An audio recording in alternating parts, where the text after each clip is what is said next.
Hai semuanya, gimana kabar kalian? Semoga selalu dalam keadaan baik. Jadi welcome back teman-teman di segmen analisa kripto, dan di video kali ini kita akan bahas untuk Koti atau Coti sesuai dengan requestan dari V Vija Gus.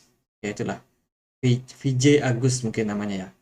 Jadi bahas Koti Bang. Kita akan bahas hari ini Koti ini merupakan sebuah project desentralisasi ya, yang sifatnya itu atau tujuannya itu adalah untuk pembayaran terdesentralisasi dan rancangan yang digunakan untuk pedagang pemerintah di apps pembayaran dan juga penerbitan stablecoin.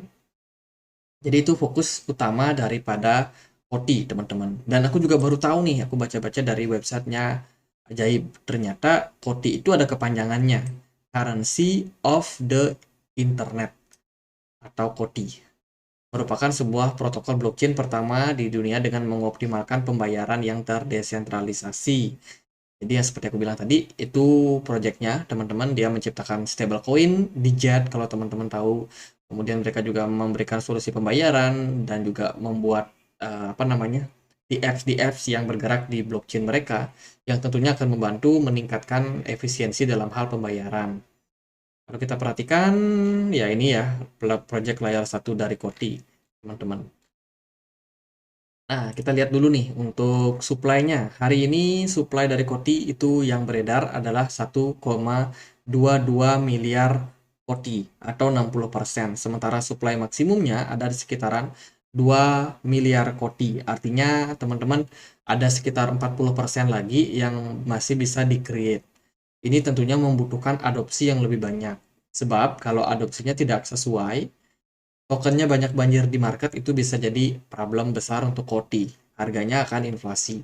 Kalau kita lihat dari Koti ini sudah listing di hampir semua exchange, ada Binance, Coinbase, KuCoin, Kraken, dan kawan-kawan. Jadi kemungkinan dia, ya kalau biasanya koin yang baru listing, ada kemungkinan dia ngepump naik ya.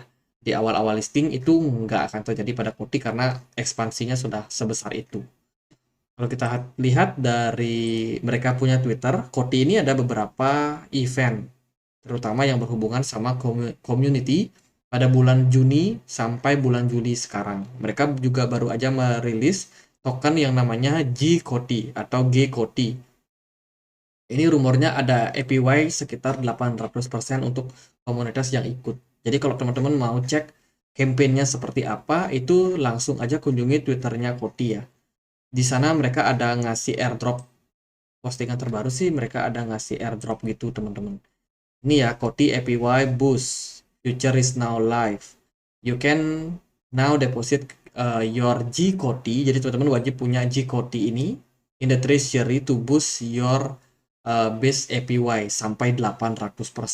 Wow, gede banget ya teman-teman. Mereka akan ngasih airdrop campaign dan harus dicatat kalau withdrawalnya itu akan tidak tersedia dalam 24 jam terakhir. Artinya di lock dulu 24 jam terakhir baru bisa didistribusikan. Untuk informasinya itu semua ada di postingan Koti baru. Ini baru teman-teman. Ya itu sih. Kalau kita cek dari informasinya memang Koti ini baru aja meluncurkan G-Koti ya, yang dengan tujuan untuk membantu kinerja agar Koti semakin terdesentralisasi dan efisien. Dengan peluncuran airdrop ini akan berjalan dalam 4 fase dalam bulan April sampai pekan depan. Berarti sampai Juni juga ya.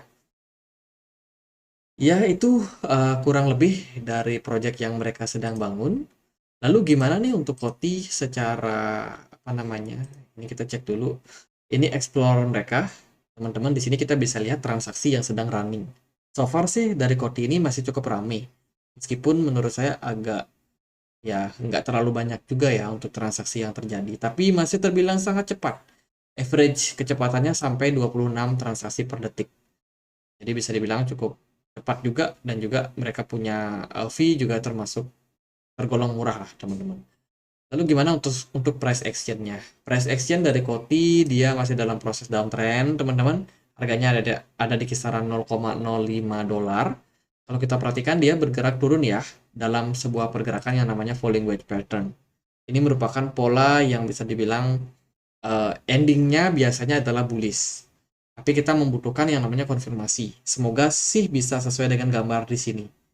Kalau memang bisa seperti ini, maka kita butuh konfirmasi dulu dari pergerakan Koti agar dia breakout dari resistance di kisaran harga 0,06 dolar. Itu merupakan resistance yang mesti ditembus oleh Koti kalau dia mau masuk ke fase bullish. Kalau menurut saya dari pergerakan Koti cukup realistis. Ya, pertama dari Bitcoin, Bitcoin udah mulai sedikit melemah, mungkin akan ada koreksi sedikit. Tapi dari BTC Dominance ini cenderung juga menunjukkan fase pelemahan. Ya nggak sebullish yang kemarin lah. Ditunjang sama pergerakan dari smart money yang kecil di BTC Dominance. Indikasinya sih kemungkinan kalau BTC Dominance bisa turun lebih dalam lagi, itu bisa jadi sebuah sentimen yang positif buat altcoin. Nah, Koti sendiri kan tadi punya misi nih untuk menembus level 0,06, baru dia bisa dibilang dalam tren yang positif ya. Tapi karena belum tercapai level tersebut, berarti ya masih cenderung sama-sama aja sih pergerakannya, nggak akan terlalu gimana-gimana teman-teman. Nah, kalau kita lihat dari indikator lain, kita pakai RSI. RSI-nya udah mulai nanjak teman-teman. Ini biasanya sih diikuti sama sentimen positif.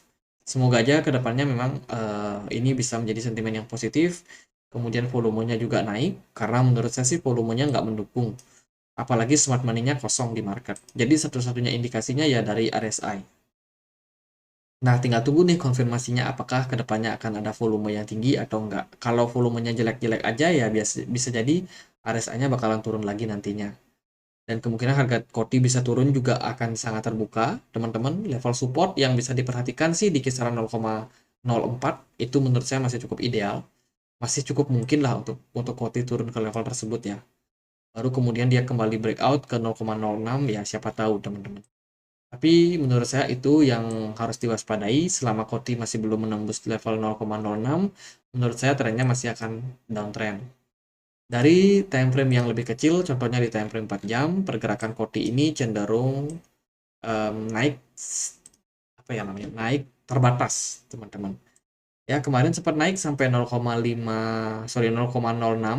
tapi nggak berhasil eh, tembus karena di sana ada resistance ternyata dari trendline. Jadi sekarang targetnya ya Koti untuk menguat, apalagi dia udah berada di level support. Menurut saya cukup menarik. Tapi kalau ternyata faktanya lain, teman-teman, Koti justru breakdown dari area 0,049, berarti kemungkinan dia bisa turun ke 0,04 itu akan lebih terbuka. Jadi lebih kayak hati-hati juga untuk posisi sekarang. Jadi kalau dia positif ya dia harusnya reversal naik teman-teman. Dan syukur-syukur kalau dia bisa menembus level 0,06 ini, dia breakout mungkin bisa ke harga 0,07. Nah itu bisa menjadi sentimen yang positif buat market. Apalagi kalau ditunjang sama volume serta pergerakan smart money yang memadai. Jadi paling gitu aja sih buat Koti yang masih punya sabar-sabar dulu. Proyeknya masih jalan, masih banyak kegiatan ataupun event yang akan mereka lakukan. Jadi tunggu aja gebrakan dari Koti buat ke depannya. Itu aja, semoga bisa bermanfaat. Kita punya komunitas diskusi di Telegram buat teman-teman yang punya Telegram, yang mau berdiskusi atau sharing meme atau apapun lah yang lucu-lucuan, seru-seruan, pokoknya bisa join. Linknya temukan di kolom deskripsi. Kita nggak ada sinyal di sini teman-teman. Jadi kalau teman-teman cari sinyal di sini nggak ada. Mendingan nggak usah join daripada jadi kutu loncat. Gitu aja, semoga bisa bermanfaat. Akhir kata saya Andri, makasih.